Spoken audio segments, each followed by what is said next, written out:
Hello everyone, আজকে আমরা beta gamma function পড়ছি।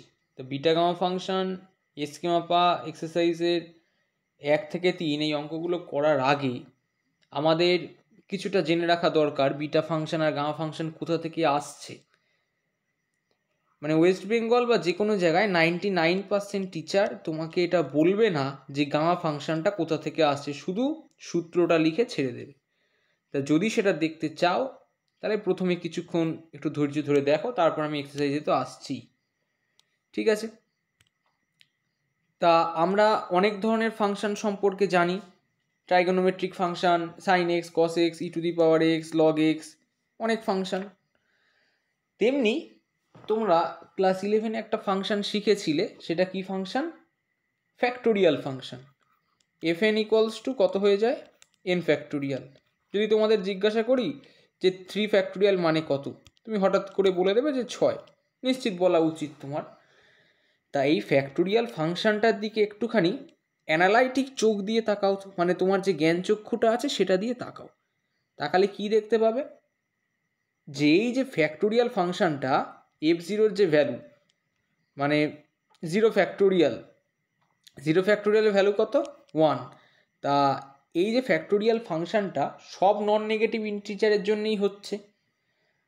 আর যেহেতু যেহেতু গ্রেটার দেন 1, আর তুমি যদি এফ অফ এক্স প্লাস 1 করো তাহলে সেটা কত পাচ্ছ? মানে এক্স প্লাস 1 এফ এক্স পাচ্ছ, sorry x plus 1 F x. মানে যাই বসাও না কেন, এখানে এফ অফ এক্সের জায়গায় 2 বসালে 2 প্লাস 1 মানে 3 ফ্যাক্টোরিয়াল, মানে 2 ইন্টু মানে 1 ইন্টু 2 ইন্টু এখানে এফ এক্সটা পেয়ে যাচ্ছ। ঠিক আছে, তাহলে কি দেখছো? এটার থেকে এটা প্রমাণিত যে ফাংশনটা কন্টিনিউয়াসও বটেই।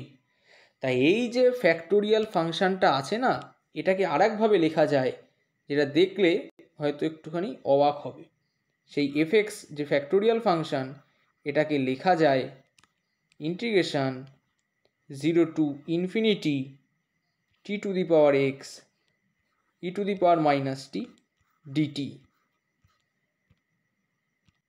তাই বাবা, এটা তো ইমপ্রপার ইন্টিগ্রাল আকারে লেখা যাচ্ছে, কিন্তু কখন যাবে? যখন এক্সটা গ্রেটার দেন -1, তাই না? কিন্তু এটা কি তোমার চেনাশোনা বিটা গামার কোনো ধরনের মধ্যে পাচ্ছ?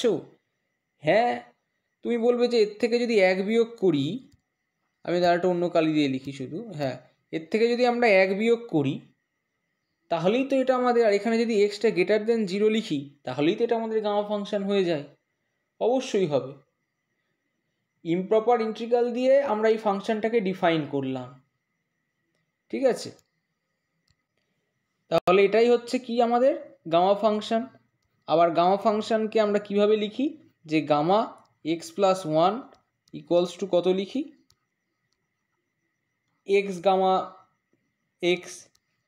অনেক সূত্র আছে, সূত্রগুলো আমি লিখছি না, জাস্ট আমি বলছি যে কিভাবে তোমার ওই যে এন ফ্যাক্টোরিয়াল ইকুয়াল টু ওই সূত্রটার সাথে ফ্যাক্টোরিয়াল ফাংশনের সাথে কী করে গামা ফাংশনটা মিলে যাচ্ছে। তেমনি তুমি গামা এন মানে কত লেখো?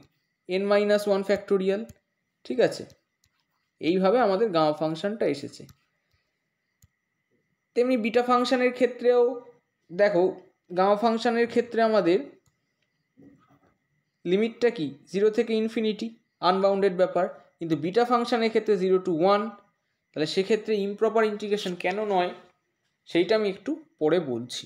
তাহলে আগে এক্সারসাইজে যাওয়া যাক। আমি এখানে ইচ্ছা করে চাইলে তোমাদের সমস্ত যে সূত্রগুলো আছে, ফর্মুলা, খুব সহজ, মানে এই চ্যাপ্টারটা পুরো বইয়ের সব থেকে সহজ চ্যাপ্টার। মানে আন্ডার গ্র্যাজুয়েট রিয়েল অ্যানালাইসিস কোর্সে তোমরা সব থেকে সহজ চ্যাপ্টার পাবে এই বিটা গামা ফাংশন। কিছু কিছু থিওরেম বাদে, একটা দুটো থিওরেম একটু বড় আছে প্রমাণ করা, এই যা লেন্দি প্রমাণ, ব্যাস।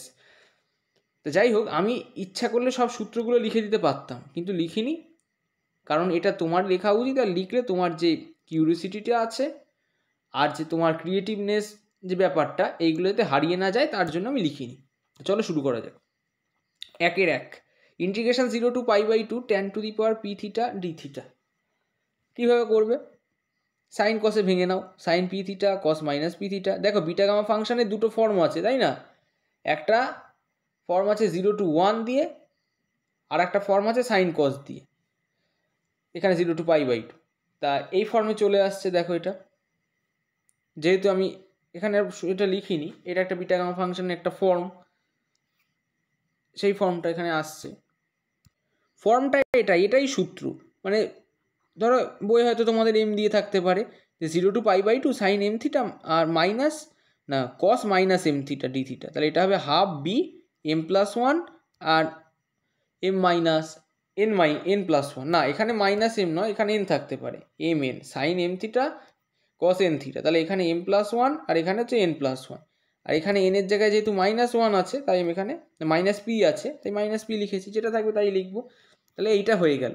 এইবার আমাদের কি করতে হবে সেটা হচ্ছে যে বিটার থেকে গামাতে যাওয়ার একটা আমাদের ফর্মুলা আছে, তাই না? আমি এটা লিখে দিয়েছি, দেখো এটা খুব একটা ইম্পর্টেন্ট ফর্মুলা, যে বিটা mn থেকে গামা mn এ কী করে চাই, gamma m into gamma n by gamma m+n। তাহলে সেই জিনিসটা লিখবে। এইবার সেইটা লিখলে জাস্ট ক্যালকুলেশন, কিচ্ছু ব্যাপার না। শুধু এইখানে দেখো গামার আর একটা সূত্র আছে, এই যে সূত্রটা না আমি এখানে লিখে দিয়েছি দেখো, হ্যাঁ এই নিচে লিখেছি। এই সূত্রটা খুব লেন্দি একটা প্রমাণ, এই প্রমাণটাই বলছিলাম লেন্দি। সেটা হচ্ছে gamma m into gamma 1 - m করলে হয় π/sin m π। তাই এইখানে আমরা দেখো এখানে নিচটা তো এটা 1 হয়ে যাচ্ছে, পি কেটে যাচ্ছে, 1 1 2 হলে 2/2 1, তাহলে গামা 1 এর ভ্যালু 1। আর উপরের টার্মটা দেখো, এটাকে আমরা এমনভাবে লিখতে পারি, এই যে এই সূত্রের আকারে না আমরা এটা ইচ্ছা করে লিখেছি যাতে করে আমরা সূত্রটাকে আনতে পারি। তাহলে এখান থেকে কত π/sin m π। তাহলে এখানে দেখো এখানে mটা কত p+1/2, এটার সাথে পাই গুণ হলো। এইবার তোমাদের পরিচিত বিষয় যে π/2 + p π/2, এটা করলে কত হয় cos হয়ে যায়, cos p π/2। আগে একটা π/2 রয়েছে, তাহলে এটা হয়ে গেল sec p π/2 π/2 ইন্টু, তাহলে এটাই তোমাদের প্রমাণ। একইভাবে cot p theta d theta রয়েছে, এটা তোমরা না দেখে আগে নিজে চেষ্টা করো, উত্তর কিন্তু সেম, ঠিক আছে? তা আমি আর বোঝালাম না। এবার পরের অঙ্ক, 2 অঙ্ক, 0 to 1 x⁻m−1 এত n−1। এবার দেখো তুমি যে বিটার ফাংশনের সূত্রটা পড়েছিলে সেখানে পি এর জায়গায় 1 ছিল, মানে এই সূত্রটা তুমি জানো যে এইটা ইকুয়ালস টু কত লেখা যায়, বিটা mn, হ্যাঁ কি না? লেখা যায় তো। তা যাই হোক, তাহলে আমাদের ইন্টিগ্রালটা এরকম হয়। কিন্তু আমাদের যদি পি এর ভ্যালুটা 1 না হয়, এই জায়গাটায় যে পি এর ভ্যালুটা এই জায়গাটায় যে পি এর ভ্যালুটা যদি 1 না হয়, তাহলে আমাদের কি হবে, তাহলে আমরা এটাকে সাবস্টিটিউট করছি ইউ দিয়ে। সাবস্টিটিউট করলে দেখো x = u⁻1/p, এখানে dx করলে 1/p u⁻1 - p - 1, just derivative, পাতি ডেরিভেটিভ, তোমরা সবাই পারবে। তাহলে ফর p ≠ 1 এইটা পেলাম। এবার সাবস্টিটিউট করলে ইন্টিগ্রালটা কি হয়ে যাবে আমাদের, দেখে নাও, জাস্ট সাবস্টিটিউট করে দিচ্ছি। সাবস্টিটিউট করলে এইখানে বসে গেল, বসে জাস্ট ক্যালকুলেশান, এখানে বোঝানোর কিছু নেই, বলো কি বোঝাবো আমি এখানে। তো যাই হোক, এইখানে দেখো যে ফর্মটা চলে আসলো, এটা বিটা mn এর একটা ফর্ম চলে আসলো, যেখানে m এর ভ্যালুটা হচ্ছে m/p। দেখো বিটা mn এর জেনারেল সূত্রটা চলে আসলো, সেইটাই প্রমাণ চেয়েছে আমাদের, যেখানে আমাদের বলে দিয়েছে m > 0 n > 0 p > 0। একই টাইপের অঙ্ক এটাও। দেখো তুমি প্রথমেই দেখতে পাচ্ছ যে বিটা mn এর যে সূত্রটা আমরা জানি, বিটা mn এর সূত্রটা কত হয়, (0 to 1 x⁻m−1 ইন্টু 1 - x⁻n−1, তাই হয়তো। এই সূত্রটা যেহেতু জানো, তা তুমি প্রথমে ঘাবড়ে যাবে না যে এটা কোন সূত্র, বিটা ফাংশন না গামা ফাংশন, দেখেই বুঝতে পারছো লিমিটটা দেখে এটা বিটা ফাংশন। তারপরে এইবার এই ফর্মের আকারে আনার চেষ্টা করবে। তো যাই হোক, এখানে এটাকে একটা ধরে নিলাম t = এইটা, তাহলে এখান থেকে জাস্ট এবার ডেরিভেটিভ করতে হয়েছে। এখান থেকে জাস্ট এই লাইনগুলো লিখেছি, -t = log x, এগুলো তো পাতি অঙ্ক, পাতি লাইন, বোঝানোর কিছু নেই।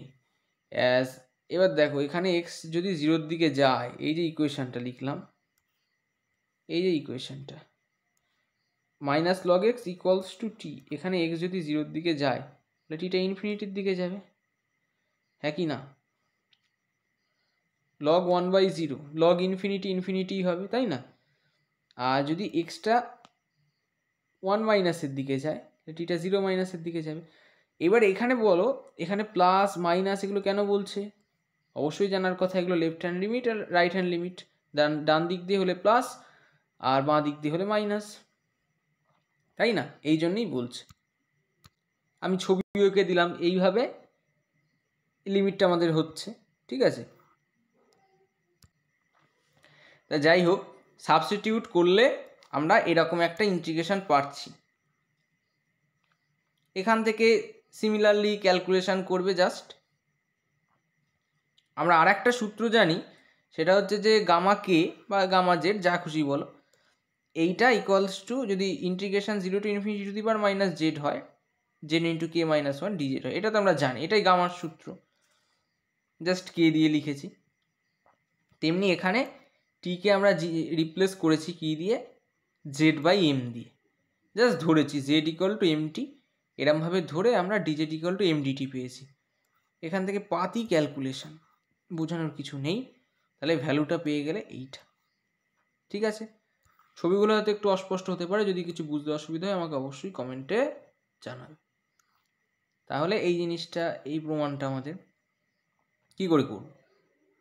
জাস্ট এখানে এক্সের ভ্যালুটা ধরে নেবে 2i মাইনাস 1। এবার ডেরিভেটিভ করলে তাহলে 2dy হয়ে গেল। এখানে পি কিউ দুটোই 0 থেকে বড়। এইবার জাস্ট রিপ্লেস করে দেবে, আর কিচ্ছু না।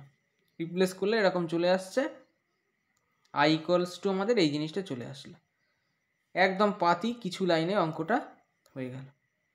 বুঝতে পারলে নিশ্চয়ই? এইখানে দেখো এই ফর্মটা বিটা পি কিউ এর ফর্ম চলে আসছে, সেটাই লিখে দিয়েছ, ব্যাস। এবার 3-এর 1-এর অঙ্ক। 3-এর 1-এর অঙ্কটা কীভাবে করব, তাই তো আমাদের প্রশ্ন। এটা কি তোমরা এমনি ইন্টিগ্রেশন করলে করতে পারবে 11-এর মতো? অবশ্যই না, বিটা গামা ফাংশন এই জন্যই দরকার। তাহলে এখানে এক্স টু দি পাওয়ার 6কে টি ধরলে ডেরিভেটিভ করলে এরকম হলো, ঠিক আছে? আমি জাস্ট এখানে এমনি রাফটা একটু করে নিয়েছি, এটা কিছু না। তো যাই হোক, এইবার এইখান থেকে অঙ্কটা, এখান থেকেই অঙ্কটা শুরু। তা জাস্ট রিপ্লেস করে দিলে এইবার দেখো ওটাকে আবার সে ওই আগে আমি একটা লিখেছিলাম যে গামা, দেখাচ্ছি, এই যে কোথায় গেল, এই যে এই ফর্মটা আনার জন্য আমরা চেষ্টা করছি। আমি আর লিখিনি, কিন্তু তোমরা যখন যে অঙ্কটাই করবে কোন সূত্র ব্যবহার করেছ সেটা কিন্তু অবশ্যই লিখবে। তাই এখানে জাস্ট ওইভাবে করলাম, ওইভাবে করে এইবার আমরা এটাকে আনার চেষ্টা করছি ওই একই ফর্মে। তাহলে এটা বিটা 1,6 আর 5,6। তাহলে এখান থেকে আমরা পেয়ে যাচ্ছি 1/6 ইন্টু গামা এত এত। তা এবার তুমি চাইলেই তো সব পাওয়া যাবে না, ঠিক আছে? তো তুমি যদি গামা 1/6 ভ্যালু বার করতে চাও, বার করতে কি পারবে? আবার সে ওই ফর্মটা আনতে হবে, তাই না? সেটাই আনা হয়েছে, ঠিক আছে? তাহলে অঙ্কটা বুঝেছো, বোঝার কিছু নেই, এখানে নিজেরাই সব পারবে। এবার আজকে হচ্ছে আমাদের এই অঙ্কটা, এটা কিভাবে করব? তা একইভাবে এক্স কিউব ইকুয়াল টু টি ধরে নিয়েছি, তুমি পরিষ্কার দেখতে পাচ্ছ যে এক্স কিউব ইকুয়াল টু টি ধরে নিলাম, 3x² ইকুয়াল টু ডিটি হয়ে গেল। এবার আমাদের এখান থেকে ডিএক্সটা বার করতে হবে। এবার দেখো ডিএক্সকে তো তুমি নিশ্চয়ই, এগুলো আর বলার কিছু নেই, তাও বলছি একটু। এখানে x² দিয়ে তো লিখতে পারো না, x² দিয়ে লিখলে তো হবে না, কারণ যেহেতু এটা ডিটি রেসপেক্টে হচ্ছে, তাই এখানে x² আবার বার করে নিয়েছো। তার ডিএক্স ইকুয়াল টু এরকম হলো। এইভাবে জাস্ট ক্যালকুলেশন, বিটা এত, সেখান থেকে গামার রিলেশন, আবার আর একটা গামার রিলেশন সাইন দিয়ে অঙ্কটা হয়ে গেল, ব্যাস। এটাই ছিল আমাদের লাস্ট অঙ্ক। পরের ভিডিওতে আমরা কত থেকে করব নিশ্চয়ই দেখতে পাচ্ছ, 4-এর থেকে। Thanks for watching.